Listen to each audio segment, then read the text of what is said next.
The light of the body is the eye. If therefore thy eye be single, the whole body politic shall be full of light. Novus Ordo Seclorum. A new order of ages is born. A new offspring is let down from lofty heaven. The coming man in whom the iron age ends and the golden age arises in the whole earth. Here it shows the U.S. banner with the Mannaseh, which is the oldest son of Hezekiah. But we know Jesus' genealogy, bloodline of Ruth the Moabitess and Hezekiah. So the pale skins of the U.S. banner is not the bloodline of Hezekiah.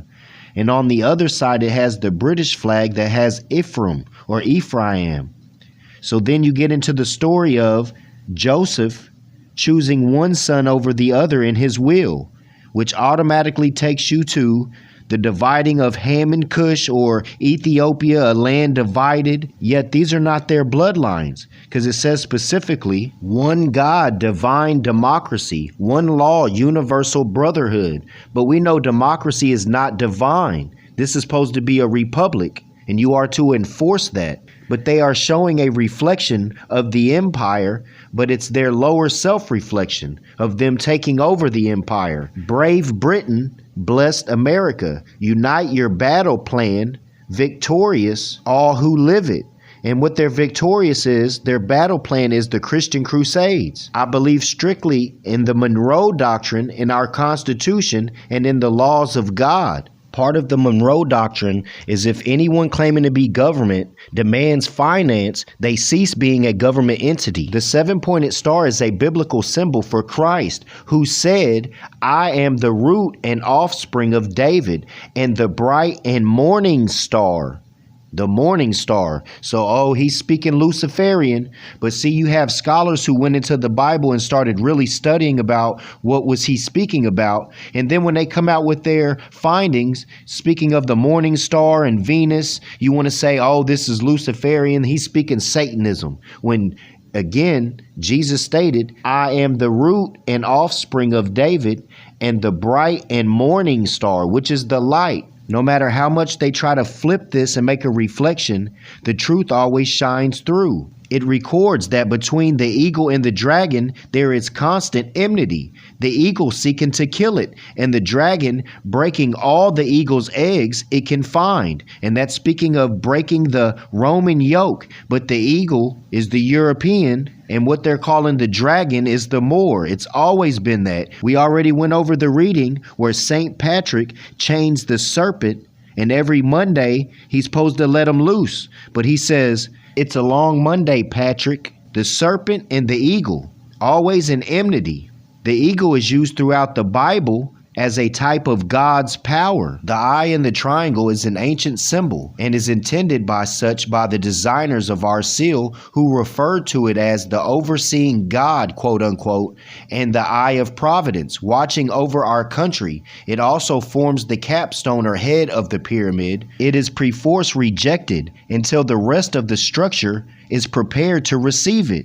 The capstone is the Moors waiting on the world to accept the truth. And if they acquiesce and abandon that responsibility, you have these Europeans that will slide in saying they are the bloodline of the inheritors. But then we get into the prophet speaking about he wrote the letters to Europe, and the European nation says that he was right, just give us a place to live. Then the prophet goes further down the timeline. Then the Europeans went to the old sheik and asked him to give them some people to develop land. And he said, take those Moors.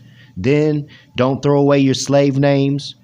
The European is going to have to pay us back for the work we did in slavery, including compound interest. And those with compound interest are those who are borrowers. They borrowed from the Moors. That's why they got to pay with compound interest, because they either violated the agreement or went beyond the agreement, like the 50-year mandate, etc. And in Masonry, that triangle, the eye had a 7. But they changed it to a G. We know that that is Yod, who they're calling God, the one who wrote their portion of law for humanity with the finger of God, but it's Yod, Hermes, who is the script, the one who writes with the beak or the finger. Masons also depict Hermes as the hermit on the snowy peak, and he has his arm out with a lamp, and it's shaped as a 7.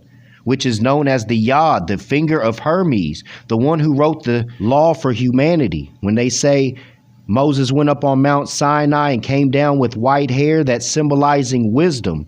And he had his portion of law written by the hand of God, which is Hermes, which connects back to the true custodians of these ancient manuscripts, which the Europeans call the Egyptian mystery systems, but it also is in America. They was all over the world with this information. However, you have preachers in Christian churches admitting, then saying, Moses said, we can go take the Canaanites' land, their inherited land. You see how the Christians are flipping the story? Now Moses is saying that he received message from God that he can go take the Canaanites' inherited land. And also with this Mannaseh and Ephraim, also it's connected with Joseph because Mannaseh was born in Egypt before the arrival of the children of Israel, quote unquote, from Canaan. But the Canaanites' land is theirs, inherited. It can't be bought, sold, or transferred, or people can't come along and say, because you're not practicing our quote-unquote beliefs, we find you to be heathen or beast, therefore we can take your land. So let's go into Hitler dissolves Masonic lodges. Berlin, 1933. Dissolution of all free Masonic lodges in Germany and their reformation on purely Christian basis was announced Wednesday night by the National Grand Lodge.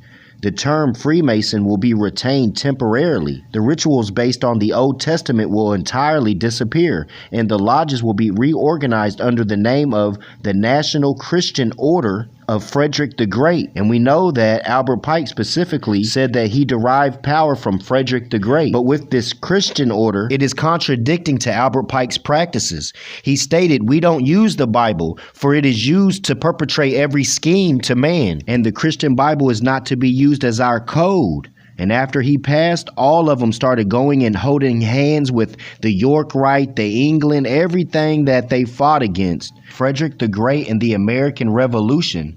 One of these facts is that Frederick entertained an intense hatred for England. And we know that the King of England was the head of all the lodges, and they was pushing Christianity. They only could move off of Christianity. That's what Albert Pike said. They only move off of Christianity. And that's exactly what you see in these days and times. The Freemasons in Germany number about 1 million. Chancellor Adolf, in his campaign some months ago, often attacked the lodge. And that's because they're twisting and taking that 7 or the yod or the true essence of the light off and putting on their own garbs of exoteric symbolism and ignorance. Frederick the Great also wrote, the treatment which the colonies are experiencing, he wrote on September 11th, 1775, appears to be the first step towards despotism.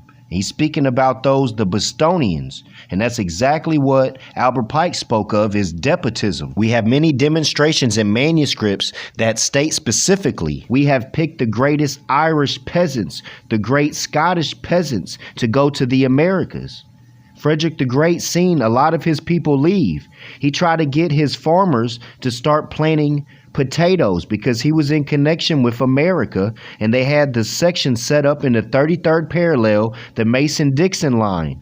That's where the connection with Albert Pike comes. When he stepped in, it was 60 years abandoned.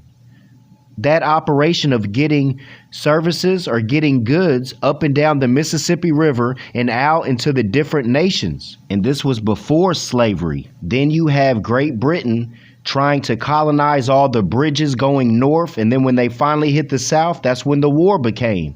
The South wanted independence and nationality. The North was the 14 India princes and Great Britain using Canada or Canaan land as their great bulwark, which is known as a wall. And they was using the India caste system, which you want to call white and black. There is a story of Frederick the Great wanting his farmers to plant potatoes that he received from America. But they said, we don't want to plant potatoes. All we eat is cabbage. That's what our ancestors planted. So they didn't want to plant and do extra work to what? Preserve more abundance within your land. So you know what they did? They left their land of origin and went to the United States thinking they was going to get milk and honey. They didn't want to put their hand in the soil and pull their food out. But they soon found out that the only way they got food is by putting it in a bag or a box. So they wish they never left their land of origin. And he was just trying to preserve their abundance with their resources. And whatever you want to say, the Irish or the Scottish, they all left their land of origins cut off from their bloodlines and went to the United States to get naturalized and their nationality extinguished and annexed.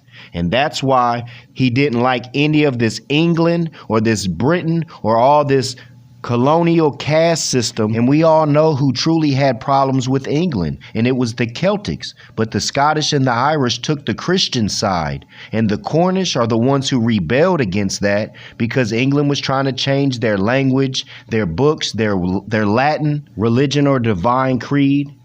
So as far as Adolf, making them say, all right, well, you're going to admit you're Christian, or if you're saying you're a Jew, you're going to admit and put that 6-point star on you. He made everybody have to proclaim publicly who they was. And if they lying, then they was unalive, because Christianity is the exoteric, revised, reformed recordings that was taken during the Christian Crusades, taking the ancient manuscripts and then trying to use them to their advantage. So going over this Irish famine where they didn't have no food, right? And Sultan Caliph Mohammed sent them a whole bunch of potatoes. And he said publicly he was going to send them like 10,000 notes. And Queen Elizabeth put out and said, none of y'all better send no more than me, because she didn't want to look bad. But she was only trying to send 2,500 notes.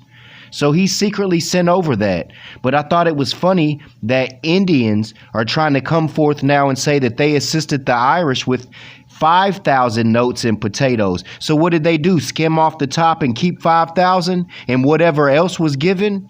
Because again, Indians in the Americas are the descendants of the 14 India princes who assisted Great Britain in the colonization. That's why they had the masonry and all that, because they was in with England, which they hold on their throne, the stone of destiny, known as the nationality stone, and the Scottish claim it. But in fact, again, it's the Celtic or the Cornunos, the ones who held true to their ancient ancestors, their creators, the high priest of Anu, which when you look at the Adolf documentaries and they say he's looking for the Ark of the Covenant, and it ends up being a stone that fell from the sky from the higher self, which is the stone of destiny, your nationality of knowing thyself, tying yourself back to your divine creed, worshiping under your own vine and fig tree, etc.